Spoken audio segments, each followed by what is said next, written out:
विश्रुतं येषां चरणसान्निध्यात् जीवा मुक्ता भवन्ति। साखरे वंशविख्यातं ज्ञानदानपरायणं विनायकं गुरुं वन्दे भवबन्धविमुक्तये। ज्ञानप्रतापविलसद्वचनामृतं च अद्वैतभावपटुताहितबुद्धिरस्य ज्ञानेश्वरस्तु भगवान् अवतीर्णैव श्रीरङ्गनाथ गुरुराज नमोऽस्तु तुभ्यम्।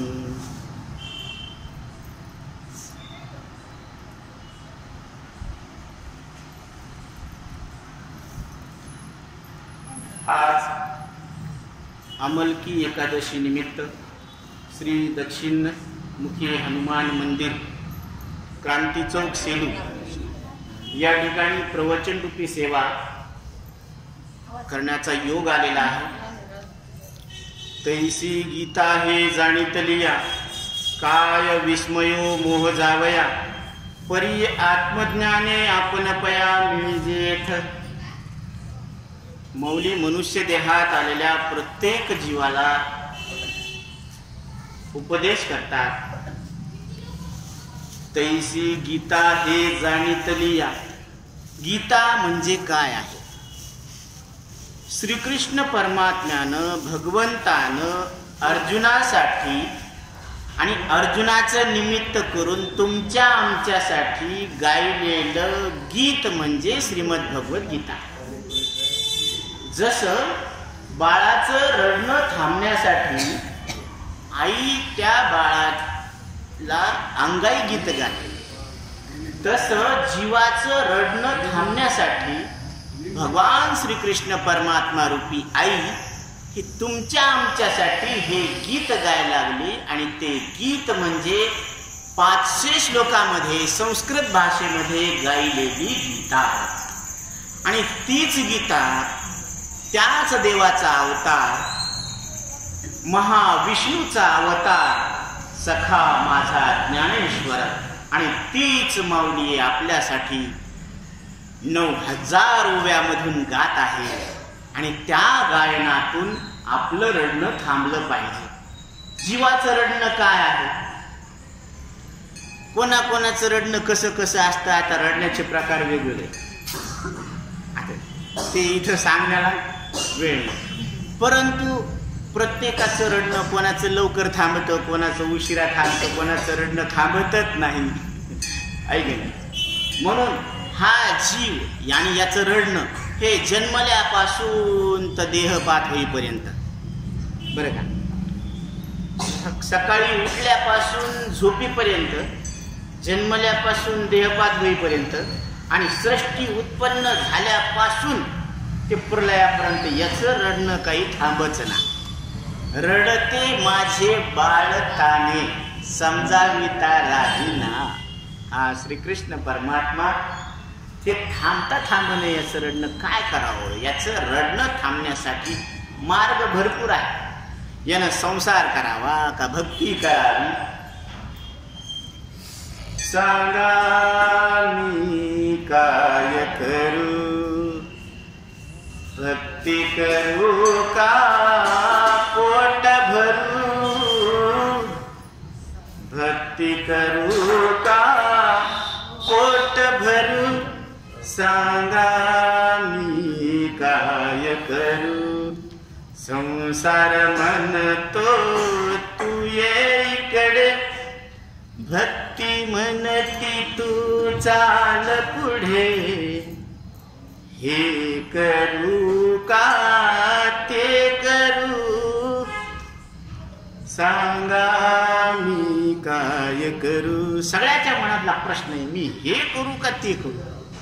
पण राष्ट्रसंत तुकडोजी महाराज सांगतात, भक्ती करून जो पोट भरे, तुकड्या म्हणे त्यासी मोक्ष मिळे, तुकड्या म्हणे त्यासी मोक्ष मिळे, सांगा मी काय करू? मी काय करू? प्रश्न आहे आता। भक्ती करू का पोट भरू? पोट भरण्यामध्ये तर सगळं आयुष्य चाललं. बालपण कशात चाललं आपलं? आता प्रत्येक जण आपलंच कॅल्क्युलेशन करा. प्रत्येकानं आपल्या मनाला प्रश्न करा, बालपण कशात गेलं? बालपण गेले खेळता, तारुण्यपणी विषय व्यथा, वृद्धपणी प्रवर्तली चिंता, काय भजनासी उरले ते पायगा, राम राम स्मरावी. राम नामाचं स्मरण कधी करतो ना आपण? आचार्य सांगतात बालस्तावत क्रीडा सक्ता, बालपण खेळण्यामध्ये गेलं. तरुणस्तावत तरुणी रक्ता, तारुण्यामध्ये विषय संपादन करण्यामध्ये. कारण तारुण्य म्हणजे कसं आहे माहिती का? ते म्हणते लाट मारीन तिथं पाडणे काढण्याची ताकद आहे. बरोबर आहे, कारण तारुण्यामध्ये काय असते? ताकद असते. आणि तीच ताकद करण्यामध्ये आता कर मर आणि कर हा कस्टमर आहे ना. कस्टमर म्हणजे कष्ट करू करू मर, त्याचं नाव काय? कस्टमर. कर मर आणि परत कर, हे असं कोरक चालू आहे का नाही? सकाळी उठल्यापासून झोपेपर्यंत काय करायला बरं आपण? शरीरानं वाणीनं मनानं सगळे दैहिक कर्मच चालू आहेत ना, पोट भरण्याचे साधनं चालू आहेत ना. म्हणून हे कर्म चालू असताना तनानं मनानं आणि वाणीनं भगवंताचं किती नामस्मरण व्हायला. म्हणून महाराज सांगतात की जन्मभरीच्या श्वासा इतके मोजियले मी प्राण, बाई मी विकत घेतला श्याम. आमच्या मीराबाईनं श्याम विकत घेतला. काय केलं? काय खर्च केलं? जन्मभरीच्या श्वासा इतके मोजियले मी प्राण, देवाला अर्पण केलं. कारण जे देवानं दिलेलं आहे तेच देवाला अर्पण करायचं, हीच भक्ती आहे. क्या बात! शरीर हे श्वास, हे इंद्रिय, हे मन, ही शक्ती, ही बुद्धी कोणी दिली आपल्याला? दिले इंद्रिय हातपाय कान डोळे मुख बोलाया वचन, जेणे तू जोडसी नारायण नासे जीवपण भवरोग. ही सामग्री आपल्याला दिलेली आहे ईश्वरानं. तर देह समर्पिजे देवा, देह काय करायचा?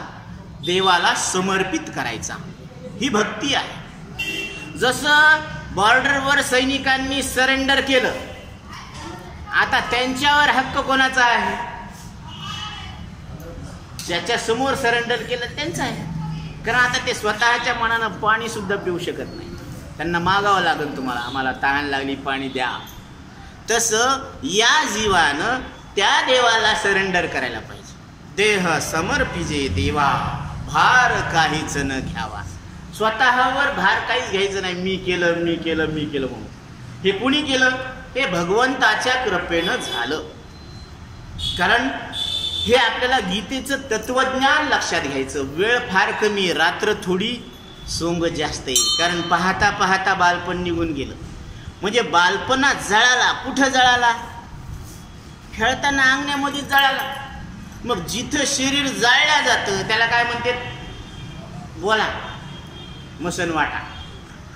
मग बालपण कुठं जळालं? अंगणात. मग अंगण आहे का मसन वाटा? हे असं दाखवावं लागतं, मग विरक्ती होते. मग विरक्ती नाही. तारुण्य कुठं गेलं? जळालं. हे दुकानात बसू बसू तारुण्य जळालं. म्हणजे तारुण्य कुठे जळालं? दुकानात. दुकान आहे का मसन वाट आहे? असं कळून घ्यायला पाहिजे. म्हणजे कळून घ्यायचं, फक्त तसं करायचं नाही बरं का. परमार्थ फक्त समजुतीचा आहे. कबीरदासांकडे एक माणूस आला, ते म्हणे महाराज मला देव दाखवा. ते वृक्षारोपण करू लागले. त्यांनी इकडचं वृक्ष काढला आणि इकडं लागलं. ते अर्धा तास झाला, ते माणूस तासाच उभा टाकला. ते म्हणे महाराज मी अर्ध्या तासानं उभा टाकलो, तुम्ही सांगा ना मला देव कसं. ते म्हणे इधर का उखाडणार, इधर लागला. सांगितलं ना, देहात्म बुद्धीचा त्याग करायचा आणि शिवोहमचा स्वीकार करायचा. बरोबर आहे ना. मनोबुद्धी अहंकार चित्तानि नाहम न च प्राणश्रुत संज्ञोर्न वै पंचवायु न वाक्पाणिपादो न चोपस्थपायु चिदानंद रूप शिवोहम शिवोहम चिदानंदरूप शिवोहम शिवोहम. प्रत्येक जीव हा स्वरूपानेच कोण आहे? शिवस्वरूप आहे. कारण शिव म्हणजे काय आहे? कल्याण स्वरूप परमात्मा आहे. आणि शिव कधी होत असतो? अहम देवनी शंभू शांभवी झाला.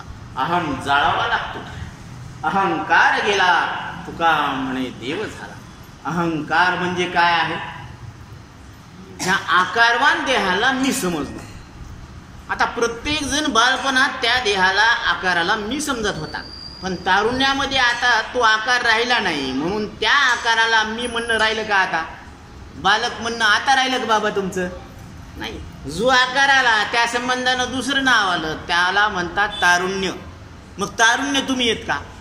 कारण याच्या अगोदर तुम्ही स्वतःला बालक समजत होते, बोलत होते, आणि आता हा आकार आल्यामुळं तुम्ही स्वतःला तरुण म्हणून घेता. म्हणजे तुमच्याच बोलण्यातून दोन निश्चय झाले, मी तरुण, मी बालक. मग तुम्ही कोणतंही एकच सांगा ना. एक तर तरुण म्हणा, नाही तर बालक म्हणा.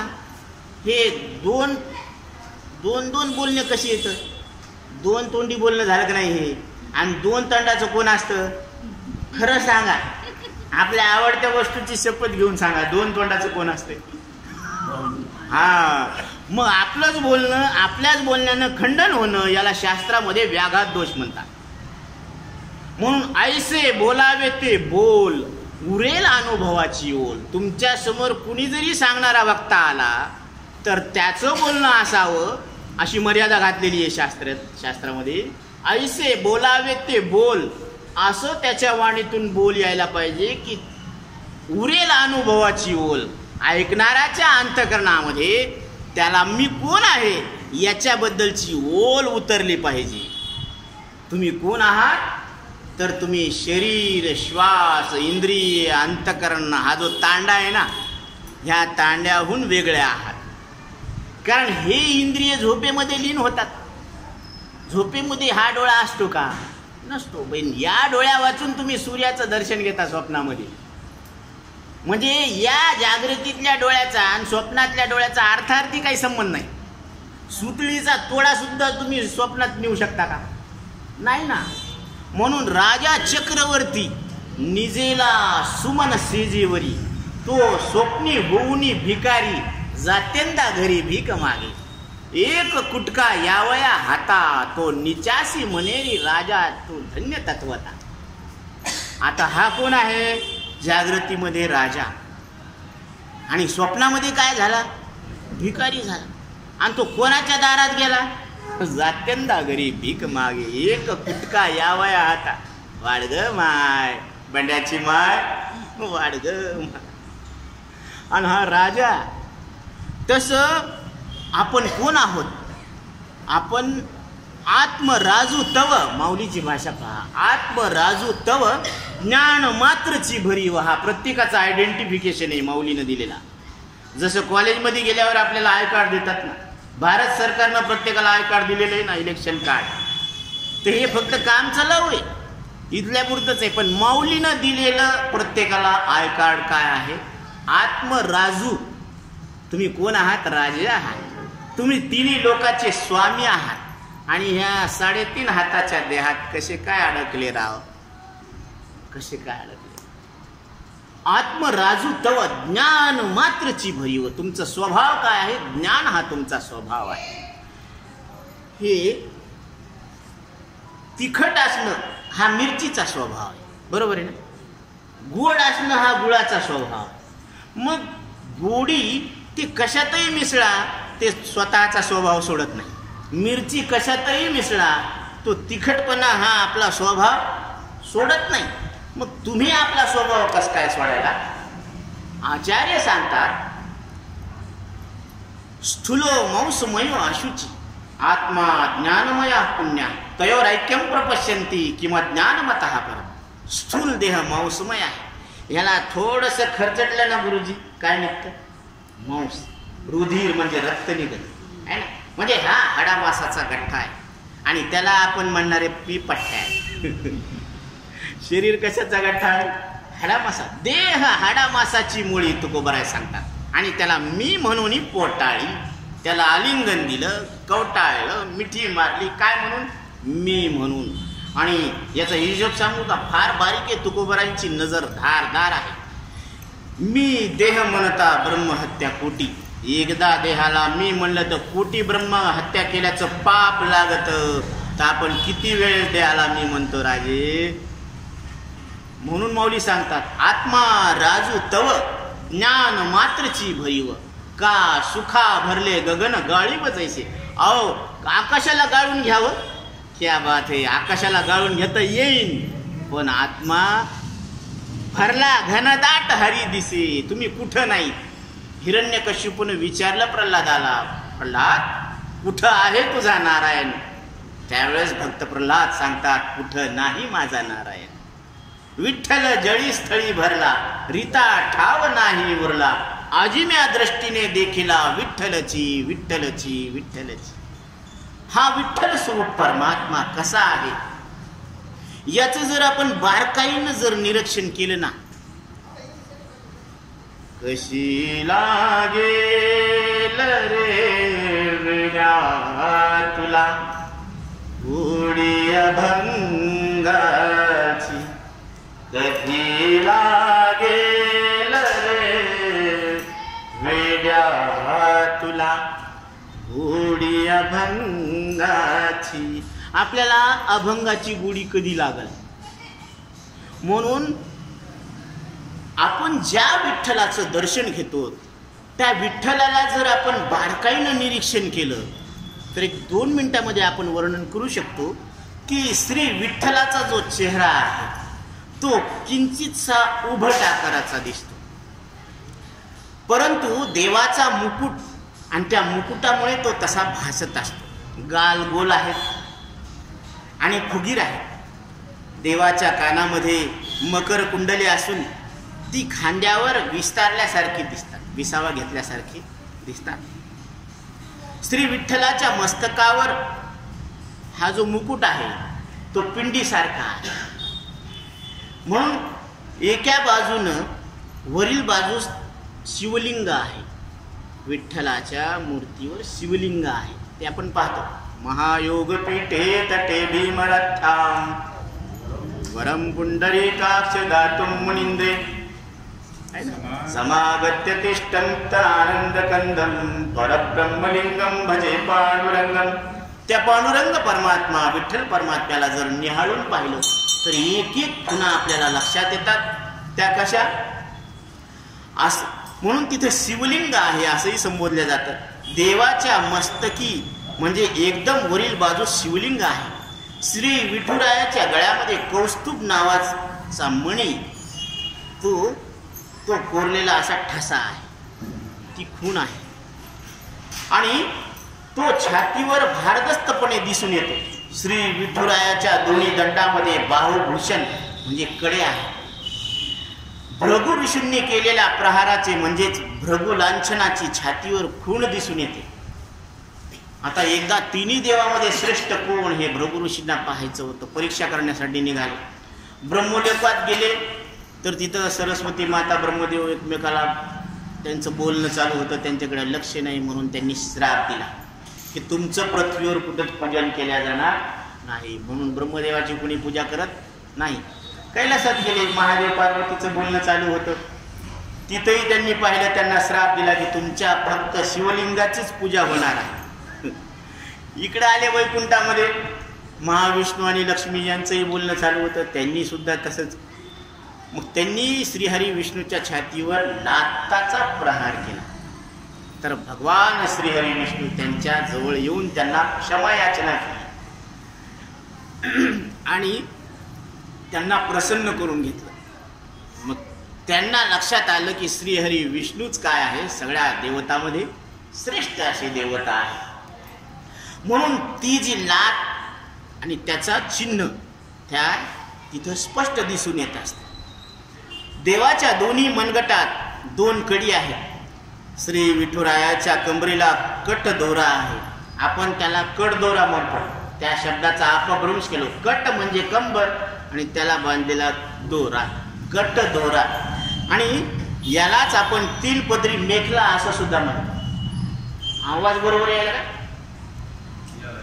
श्री विठ्ठलाच्या डाव्याप्रमाणेच उजवाही हात कमरेवर असून तो उघडा आहे. त्या हाताचा अंगठा वळलेला असून त्यात कमल पुष्पाचा देठ आहे.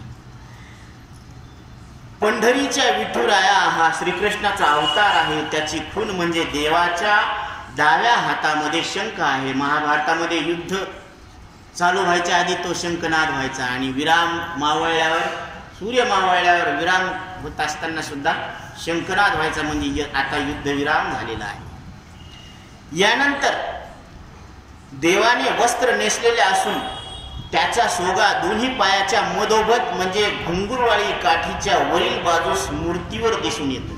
ती घुंगुरवाळी काठी आहे आणि तिथं दिसून येतो. श्री विठुराया हे श्रीकृष्ण अवतारामध्ये गुराखीही होते. त्यांची साक्ष पटवण्याची एक खूण देवाच्या मूर्तीवर आडवी दिसून येते. ती म्हणजे देवाच्या दोन्ही पायामधील एक घुंगुरवाळी काठी आहे. मुक्तकेशी नावाची एक दासी होती. तिला तिच्या सौंदर्याविषयी खूप गर्व होता. ती विठुरायाच्या दर्शनाला आली असताना तिने देवाच्या पायाला स्पर्श करताच तिची बोटे देवाच्या पायाला रुतली आणि तेव्हा तिला असा भास झाला की उपरती झाली तिला, आणि तिला वाटलं की माझ्या सौंदर्यापेक्षाही श्री विठुरायाचं सौंदर्य किती कोमल आहे. आणि त्या मुक्तकेशीची बोट रुतल्याची खूण पायावर आहे. श्री विठुरायाचे पाय समचरण आहे, म्हणजे उभे असलेली वीट ही भक्तराज पुंडलिकाने दिलेली आहे. ही वीट सुमारे 1 चौरस फूट आहे. 1 चौरस फूट अशी ती वीट आहे, आकाराची आहे. आता या मूर्तीचं वर्ण संपूर्ण काळा नाही, पण फिकट असा करडा आहे. मूर्तीची घडण ही वालुकाश्म आणि खडबडीत दगडाची झालेली आहे. परंतु ही जी मूर्ती आहे ही साक्षात श्रीकृष्णाचा अवतार आहे. तर आणि ही जी भगवंताची जी नाभी आहे ते ब्रह्मदेवाचं काय आहे, जन्मस्थान आहे. असं जर आपण त्या मूर्तीला निहाळून पाहिलं तर ह्या सगळ्या पुन्हा आपल्याला त्याच्यावर स्पष्ट दिसून येतात. तर ही विठ्ठलाची मूर्ती आणि ह्या विठ्ठलाचं आपण स्मरण करतो, त्याचं नामस्मरण करतो. कारण हे रूप आपण ज्यावेळेस पाहतो तर ह्याच रूपाचं वर्णन केलेले सावळा देखिला नंदाचा, तेने आनंदाचा पूर आला. काळी घोंगडी हातामध्ये काठी, चारितो यमना तटी गोधन येतो. हा श्रीकृष्ण परमात्मा काळी घोंगडी हातामध्ये काठी घेऊन काय करतो, गोकुळामध्ये गोधन चारावयास नेतो. आणि ह्या सगळ्या गवळणी त्याचं रूप पाहण्यासाठी त्याच्या जवळ जातात, गोळा होतात. आणि ते रूप पाहिल्यानंतर काय होत असतं माहिती का, मनातला मल विक्षेप हे सगळे दोष निवृत्त होतात, अंतःकरण शुद्ध होत असतं. म्हणून भगवंताचं केवळ सगुण रूप पाहिल्यानंतर आपलं अंतःकरण काय होत असतं, शुद्ध होत असतं. मनातला राग द्वेष हा जो मळ आहे तो निघून जात असतो.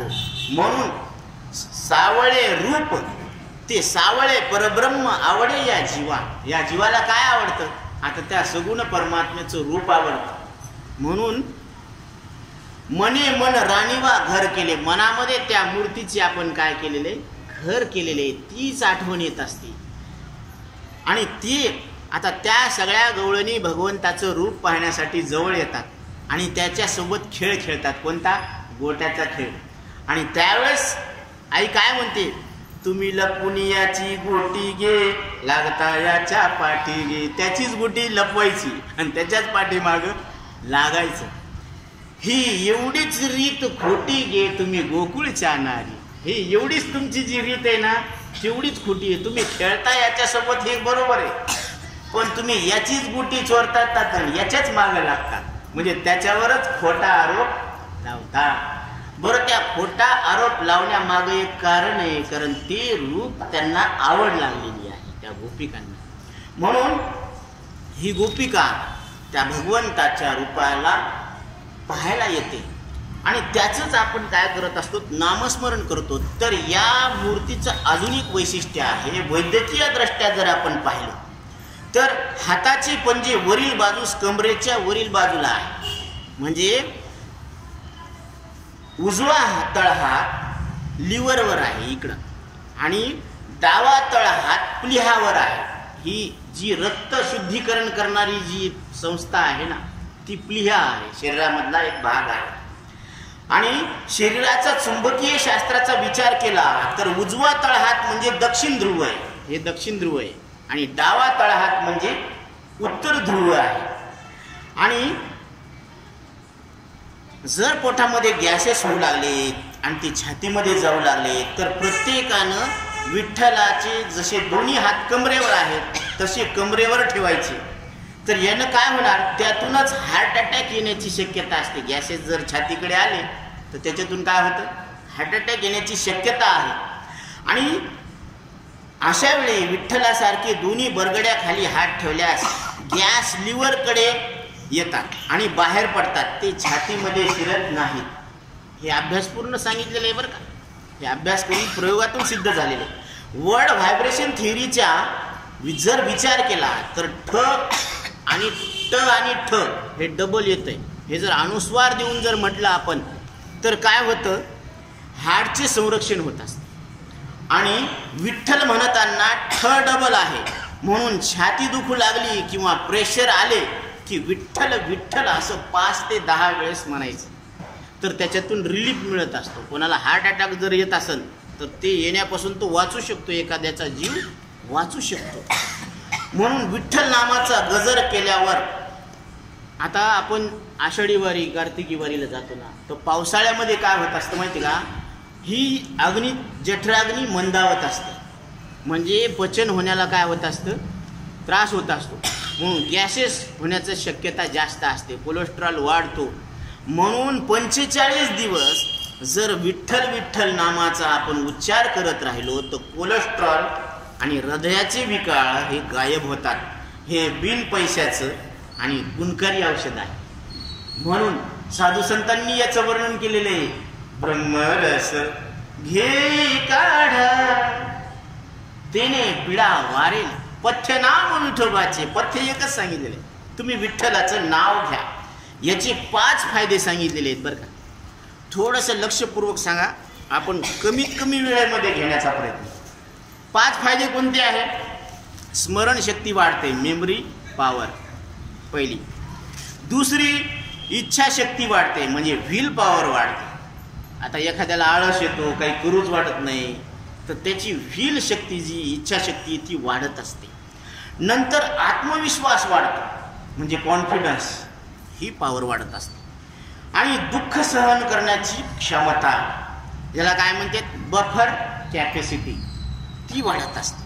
आणि इम्युनिटी पॉवर म्हणजे रोग प्रतिकारक शक्ती वाढत असते. पहा, कोरोनामध्ये तो विषाणू इतका भयानक होता की केवळ स्पर्शानं काय व्हायचा, मृत्यू व्हायचा.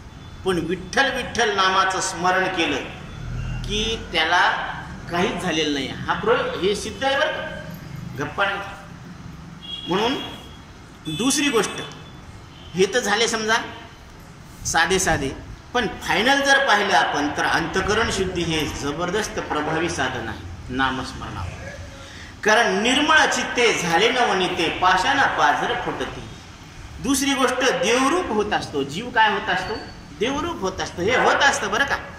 कारण राम म्हणता रामची होईजे, पदी घेऊ वैसोनी पदवी घ्यायची. ऐसे सुख वचनी आहे, विश्वासे अनुभवे शोधून पाहे. आता प्रत्येकाला विश्वास ठेवून याचा शोध घ्या म्हणजे कळल.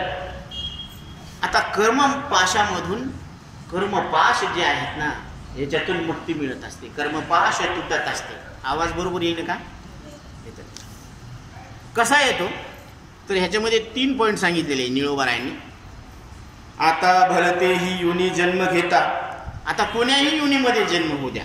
अनुतापे भजे जो भगवंता, जो भगवंताचं स्मरण करत असतो, विठ्ठल नामाचं स्मरण करत असतो. नामे त्याची गाता वाणिता, दहन संचिता भक्ती योगे. संचित कर्माचं दहन कशानं होतं? या नामानं होत असतं. संचित म्हणजे या देहाला मी समजून अनंत जन्मात, अनंत वेळा या देहाला मी समजून केलेल्या कर्माची साठवण त्याला संचित म्हटले. आणि ते किती आहे याची गणती नाही. किती वेळा जन्मा यावे, किती व्हावे फजित, म्हणजे किती झाला फेरा, गणित नाही जी दातारा, याचं गणितच लागत नाही. मग संचित किसी अनंत आहे, असंख्य. ते संचित जळून जातं केवळ नामस्मरणात. दुसरा फायदा, यावरी प्रारब्ध भोग येते अंगा.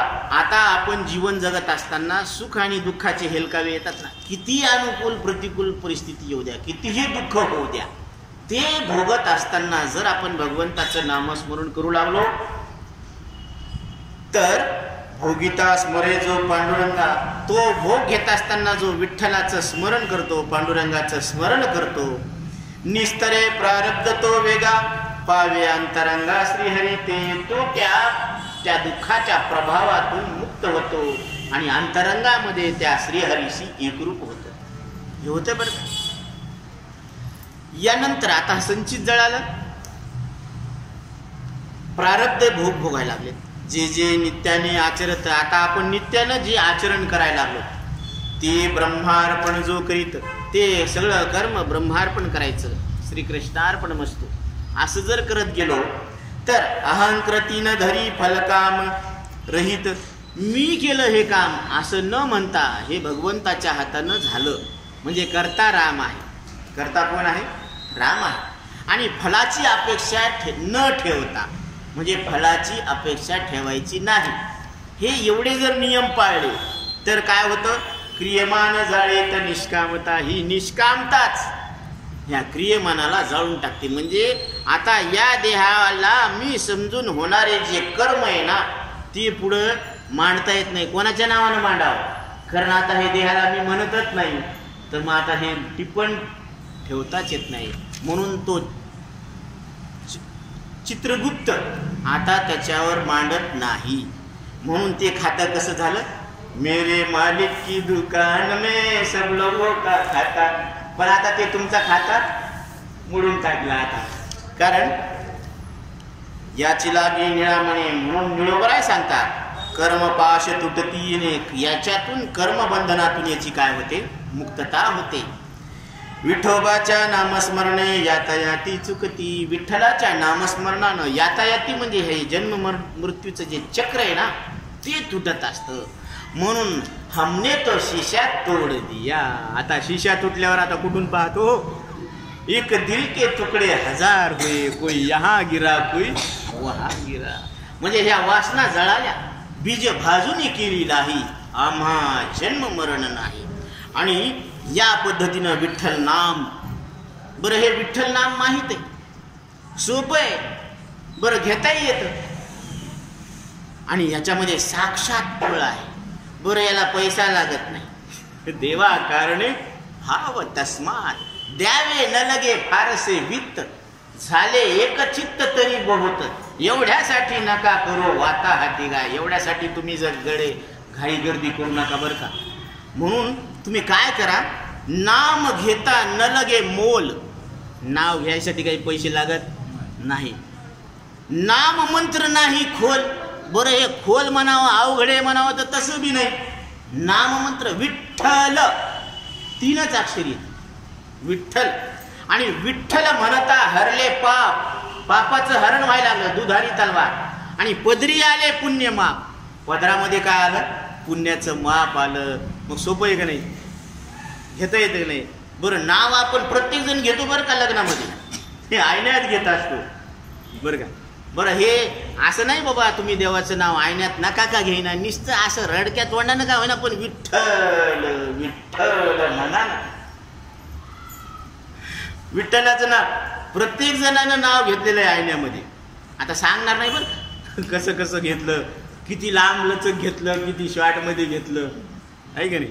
नाही सांगत. पण प्रत्येकानं, बरं ठीक आहे, प्रत्येकानं नाव घेतलं, पण ते नावानं काही फायदा झाला का? खरं सांगा. चंद्रमुखीच काय झाली? सूर्यमुखी झाली, नंतर ज्वालामुखीच भडकली, आहे का नाही? मुक्तीमध्ये दातात चला मी येतो बाहेरून. बाहेरून येतो म्हणजे नाम, त्या नामामध्ये सुख नाही. आणि कोणत्या नामात सुख आहे? नाम तुझे रे, नाम तुझे रे, नाम तुझे रे नारायणा. थोडी पाषाणाला पाना, नाम तुझे रे. बरं ठीक आहे.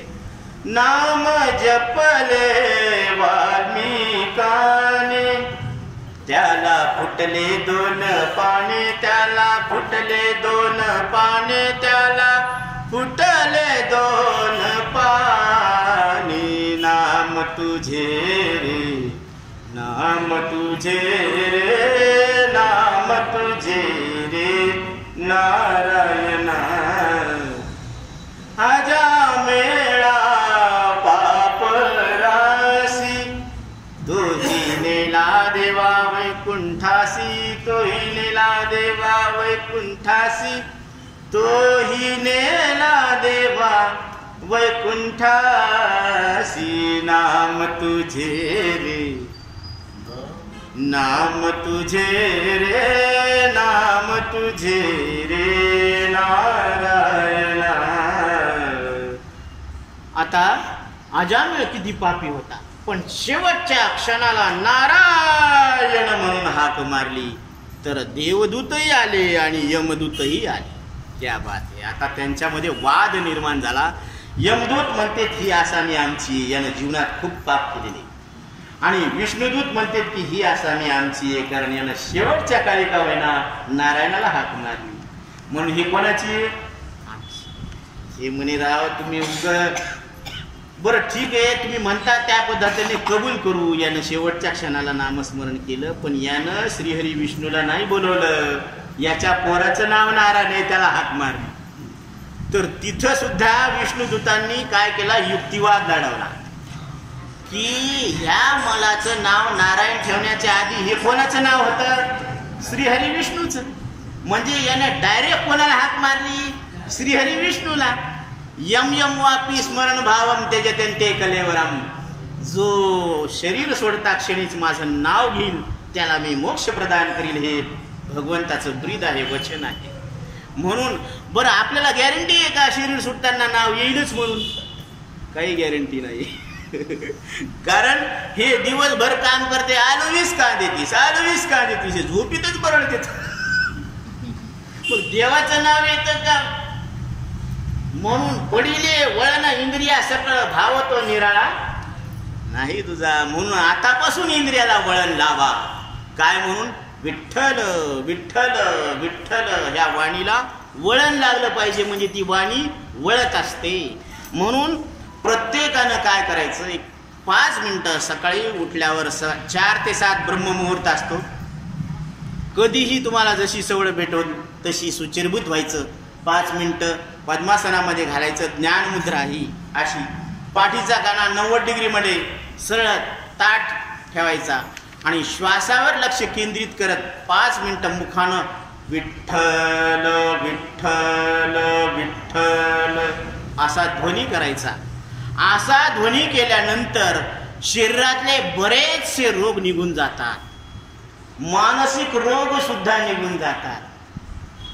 अहो एवढंच काय, भवरोग ऐसे जाय आणि काय शिल्लक प्रमाण आहे देवा. आता याच्या पलीकडे काय सांगायचं? म्हणून आता सांगण्याची जी सीमा आहे ती संपली.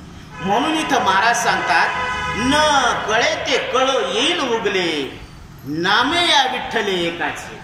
जे आपल्याला कळत नाही ना आपल्या बुद्धीला, ते सुद्धा कळल कधी? नामे या विठ्ठले एकाची. या वेळ झाला का? फक्त 1 मिनिट. न दिसे ते दिसू येईल उगले. जे दिसत नाही ना, जे या चर्मचक्षुला दिसत नाही ना, ते त्या दिव्य चक्षुनं दिसल. म्हणून जी दृष्टी अर्जुनाला प्रदान केली तीच दृष्टी आपल्याला भेटल. म्हणून त्या दृष्टीनं तो परमात्मा मन वाणी बिनरूप असलेला तो सुद्धा आपल्याला, तुका म्हणे झाला सोपा आला नावा रूपा. हा अशा पद्धतीनं नामे या विठ्ठले एकाच्या. न बोलो ते बोलो येईल उगले. ज्याच्याबद्दल बोलता येत नाही ना ते सुद्धा बोलता येईल. पण नामे या विठ्ठले एकाच्या. न भेटे ते भेटो येईल उगले. जे भेटत नाही ना ते सुद्धा भेटल. पण एका विठ्ठल या नामानं. म्हणून अलभ्य तो लाभ होईल अपार. आपल्याला वाटतं की हे शक्यच नाही असं मिळणं, पण ती सुद्धा तुम्हाला शक्य होईल, भेटल. अलभ्य असा लाभ होईल. नाम निरंतर म्हणता वाचेल, त्याला नाम साधना करावी लागल. म्हणून तुका म्हणे जीव आसक्त सर्व व्हावे. सगळ्या रूपानं जीव आसक्त व्हायला पाहिजे. मग तरी तरतील नामे विठोबाच्या, आणि त्या विठोबाच्या नामस्मरणानंच आपला काय होणार आहे, उद्धार होणार आहे. हा साधू संताचा निरोप आहे. झालेली सेवा माऊलीच्या चरणी अर्पण करून सेवेला पूर्ण विराम देऊ. पुंडलिका वरदे हरी विठ्ठल. श्री ज्ञानदेव तुकाराम. विठ्ठल विठ्ठल विठ्ठल. माता विश्वात्मकी देवी